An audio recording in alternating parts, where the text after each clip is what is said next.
One of the things I love most in life is finding people who have managed to take a passion they have and make it into a career. That means they get to do what they love to do and make a little money on the side. And Pam Krauss is a woman that I met through a couple that came here to the broadcast. And the woman was wearing this exquisite necklace that was very thick. It had a lot of black and sparkles, and it had a cameo in and beautiful pieces on it. And I said, oh my gosh, I love this. Where did you get it? She said, Pam Krauss. I said, I want to meet Pam Krauss. And Pam, as I understand this and what I did, I called you and I said, how did you make that necklace? And you said, I take things, earrings, all kinds of pins, brooches. I look and search for all of that. And I weave it together in something special. All right, tell me, what made you think you could make a business out of this?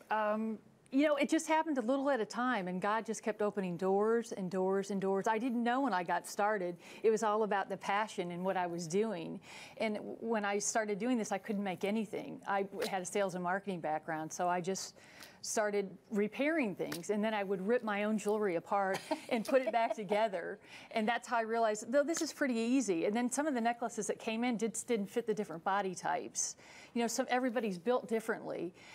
Some people are top heavy. It's just, and if I could make something that would fit just that person, it just inspired me. They walked away. If they were heavy set and they weren't used to wearing jewelry because it was always too tight around their neck, and I could just lengthen things for them. Yes, it just changed their world. Longer line. Exactly, exactly. Well, and here's the other thing I want to tell you about her.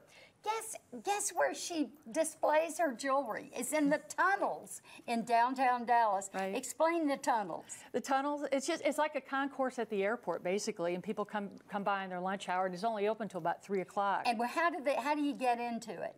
You can get it from Number Wayne? There's a couple entrances up top along the streets. Okay, but give me a building. Main place? 1700 Pacific is the name of the building and the address also. And that's where so you can go into those tunnels under the city, and you can find all this wonderful jewelry. Now, let me tell you what I did. I called Pam and I said, I have some pieces, and I'd like you to make me a necklace. And this is what she did. This was an earring that I had. I think, was this mine? No, that wasn't mine. You didn't use any of mine. Where is mine? No, you did. This you used, this you used. She took these and she designed it for me, and I love it. And see the little cameo that's in it? I mentioned that. And then let's take a look at some of your other pieces. I think these are wonderful. These are more ornate. But show some of your bracelets for younger people that you do. I do a lot of little bracelets, and I actually make the... I realized I could control things by using scrapbooking paper and making my own initials. So I make the initials match the colors of the charms, and then I've started painting charms recently. Oh, and that's what makes that so neat and different. This one is a bunch of painted charms on here, right here. And I painted this. It was a little girl that said her favorite color was black and green. And she liked zebra print, and she played soccer. So this is what bracelet I made for her. And she wasn't real girly either, but she wanted to wear something. On these? The price points on the bracelets are in the low 20s, approximately. Yes, and these are wonderful. They're also the kids I know today love these long, and these chains are interesting. They're not shiny. What are they made of? The chains, that's just black, it's just fashion jewelry, so it's just, I'm trying to use things that are real inexpensive. So it's something somebody wants to give as a gift. It's inexpensive. It's just something they want to spend a little bit on, but they want to personalize something. Like this is something I did for a lady named Vicky, and she wanted something, and she was a Christian, so I put a cross on there. And she wanted this crown on here, and her favorite color was red, so I put that on there. And it's on a black and gold chain. And it has significance and meaning to her. Exactly. So let me ask you this. You go snooping for all kinds of trinkets. Where do you find most of them? I go online. A lot of times people just bring me a bag.